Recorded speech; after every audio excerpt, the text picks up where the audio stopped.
하나님의 말씀은 마태복음 5장 31절, 32절 우리 한 목소리로 같이 읽겠습니다.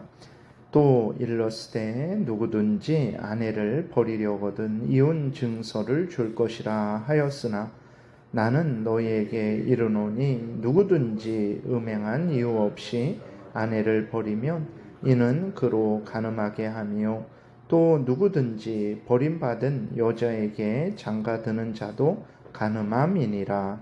아멘. 기도드리겠습니다. 살아계신 하나님 아버지 감사합니다. 이 시간 하나님의 말씀을 전하고 듣습니다. 성령께서 역사하셔서 우리를 향한 하나님의 뜻을 잘 알고 믿고 순종하게 하소서. 하나님의 영광이 드러나고 이웃이 유익을 얻으며 우리도 하나님 앞에서 크신 은혜 누릴 줄 믿사오니 하나님께서 은혜 내려 주옵소서. 감사드리고 예수 그리스도의 이름으로 기도드렸습니다. 아멘. 오늘 그 본문에 보게 되면 31절에 또 일러스되라고 이렇게 기록이 되어 있어요. 누가 읽는 것입니까? 바리새인들, 서기관들, 그들의 조상들이 이제 말을 한 거예요. 무슨 말을 했냐? 신명기 24장의 말씀을 따라 누구든지 아내를 버리려거든 이혼 증서를 줘야 한다라고 이렇게 말을 한 것입니다. 신명기 24장의 말씀을 따라 누구든지 아내를 버리려거든 이혼 증서를 줘야 한다라고 가르친 것이 뭐가 잘못된 것입니까? 그 말씀 자체는 잘못된 것이 아니죠. 신명기 24장 1절에 그 말씀을 가르친 것은 잘못된 것이 아닌데 문제는 무엇이냐면 바리새인들, 서기관들 그리고 그들의 조상들인 장로들이 이 하나님의 말씀을 또 왜곡되게 가르쳤기 때문에 그렇습니다. 그게 이제 문제가 되는 거죠. 그러니까 항상 바리새인들, 서기관들, 그 다음에 그들의 장로들, 조상들인 그들의 장로들, 그들은 하나님의 말씀을 전하면서도 그 말씀을 교묘하게 왜곡을 시킨 거예요. 자기 생각대로, 자기 시대 상황에 따라서 자기에게 편리한 대로 하나님의 말씀을 교묘하게 그 뜻을 왜곡을 시킨 거죠. 신명기 24장 1절에 누구든지 아내를 버리려거든 이혼 증서를 줘야 한다라는 말이 왜 그렇게 하나님의 말씀을 하셨냐면 그것이 이제 모세 당시에 하나님의 말씀을 하신 건데 모세 당시에도 그 이혼하는 일들이 많았던 것입니다. 문제는 이혼 사유가 하나님이 보시기에 합당한 이혼 사유가 아닌데도 불구하고 불법적인 사유로 이혼을 한 것이죠. 그러니까 그 이혼이 불법적인 것이 되는 것입니다. 성경은 이혼을 하게 되면 언제 이혼을 할 수 있냐? 상대방이 간음을 했을 때 이혼을 할 수 있고 그리고 상대방이 고의적으로 악의적으로 배우자를 버렸을 때에만 이혼을 할 수 있다라고 이렇게 말을 하고 있어요. 물론 배우자가 간음했을지라도 무조건 이혼해야 하는 것은 아닙니다.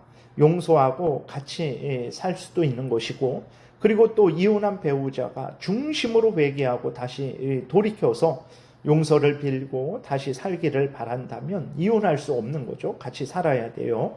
그리고 배우자가 상대방을 악의적으로 고의적으로 버린 것도 개인이 홀로 판단해서는 안 되고 교회와 함께 판단하고 결정을 해야 됩니다. 이렇게 성경은 이제 언제 이혼할 수 있냐? 상대방이 간음했을 때 순결한 쪽에서 이혼을 요구할 수 있어요. 그리고 상대방이 고의적으로 악의적으로 배우자를 버렸을 때만 이혼이 가능합니다. 그런데 유대인들은 어떤 때에 이혼을 했냐? 그들은 정말 말도 안 되는 일인데 예를 들어서 아내가 밥을 태웠다. 그럼 기분 나쁘다. 나는 이 아내와 같이 살 수 없다. 실제적으로 그랬습니다. 그 다음에 아내가 갑자기 마음에 안 들어요. 그러면 마음에 안 든다고도 이혼을 했어요. 이렇게 말도 안 되는 이유로 이혼을 했습니다. 이렇게 말도 안 되는 이혼을 함부로 하니까 모세가 이혼을 함부로 하지 못하게 이혼 증서를 써주라 그런 거죠.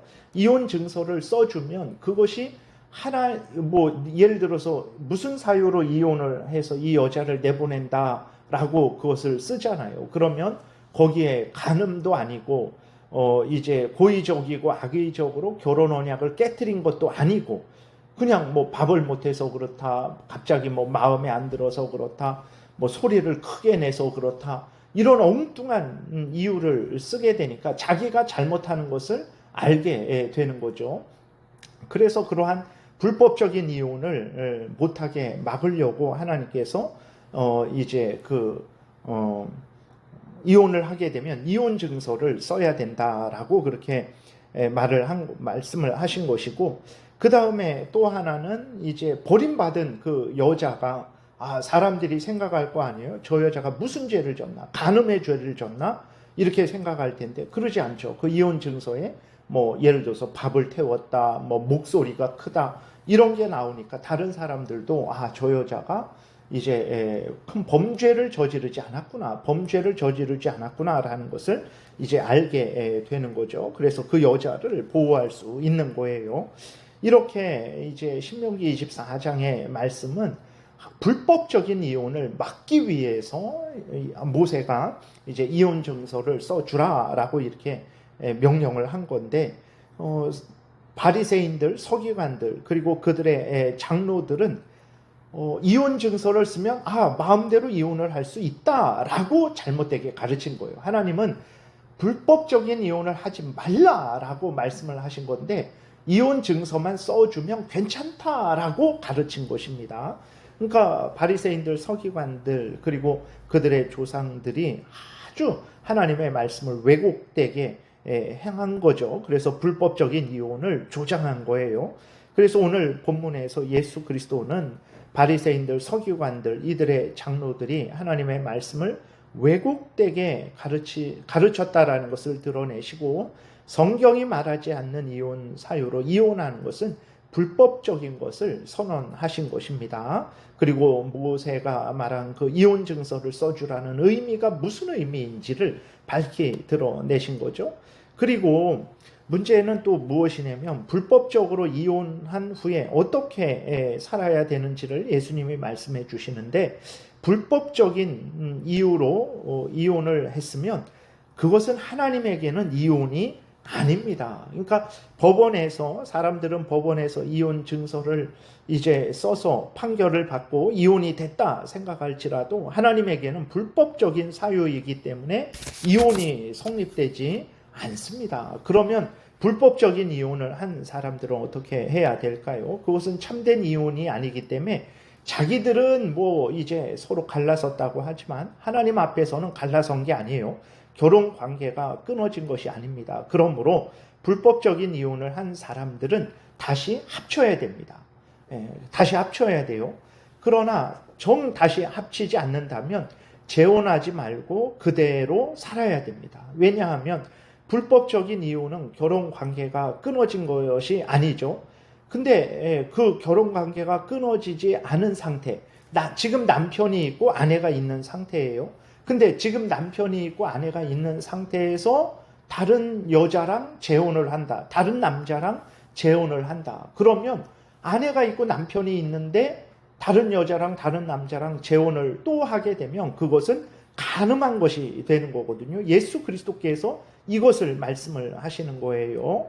그러니까 남자도 아내를 내어버렸어요. 이혼 증서를 써서 내어버렸어요. 그러나 그 사유가 불법적일 때에는 이혼은 하나님에게는 불법입니다. 그렇기 때문에 지금 결혼한 상태예요. 그렇기 때문에 아내를 내어 쫓을지라도 재혼하면 안 됩니다. 버림받은 내쫓긴 여자도 마찬가지죠.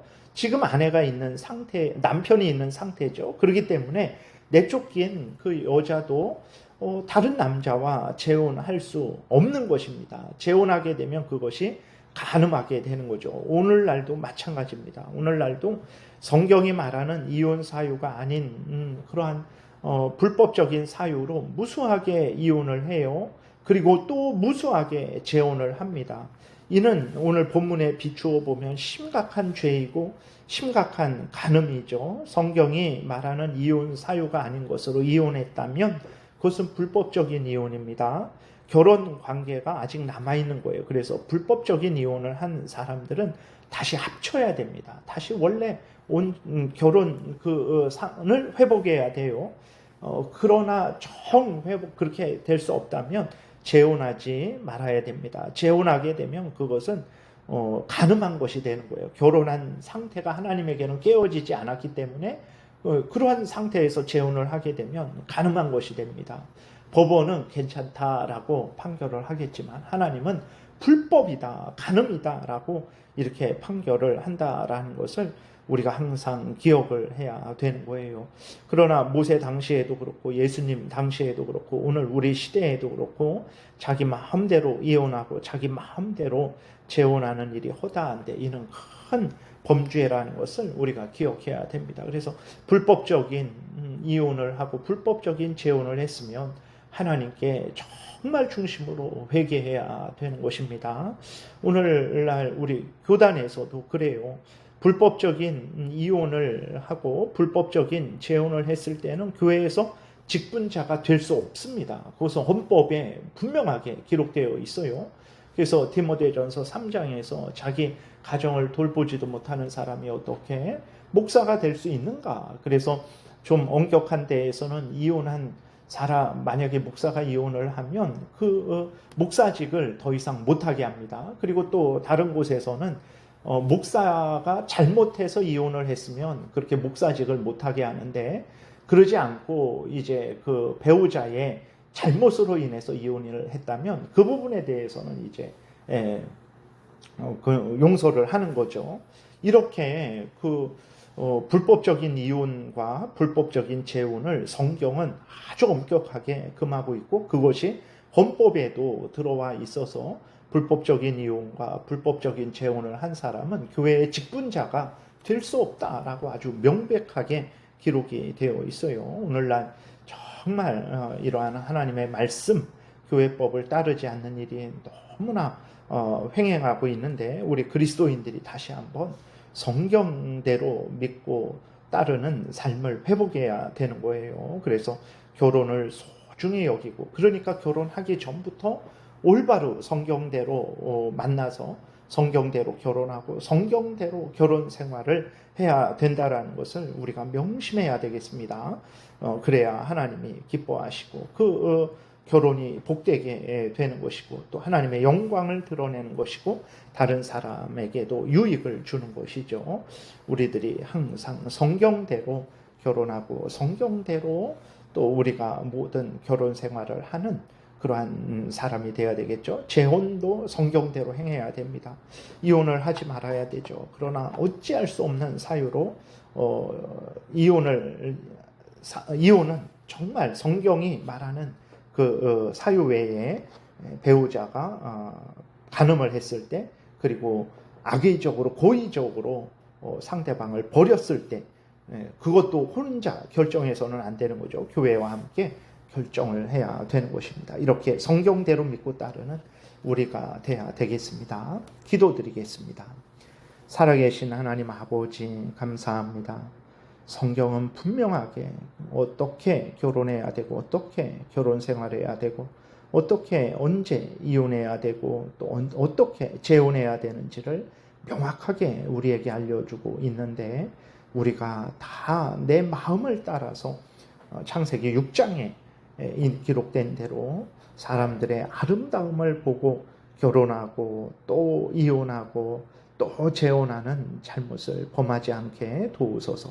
성경대로 믿고 따라서 하나님의 영광을 드러내고 이웃을 유익하게 하고 우리도 하나님이 주시는 크신 은혜 늘 누리게 도우소서. 감사드리고 예수 그리스도의 이름으로 기도드렸습니다. 아멘. 하늘에 계신 우리 아버지요, 이름이 거룩히 여김을 받으시오며 나라의 임하옵시며 뜻이 하늘에서 이루어진 것 같이 땅에서도 이루어지이다.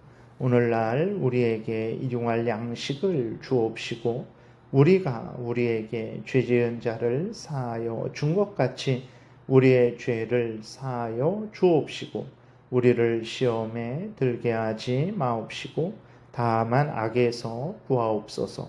대개 나라와 권세와 영광이 아버지께 영원히 있사옵나이다. 아멘. 지금은 우리 구주 예수 그리스도의 은혜와 하나님 아버지의 크신 사랑과 성령의 교통하심, 범사의 하나님을 인정하고 범사의 하나님 말씀 따라 살아가고자 은혜 구하며 돌아가는 하나님의 택한 백성들 머리 위에 지금부터 영원토록 함께 있을지어다. 아멘.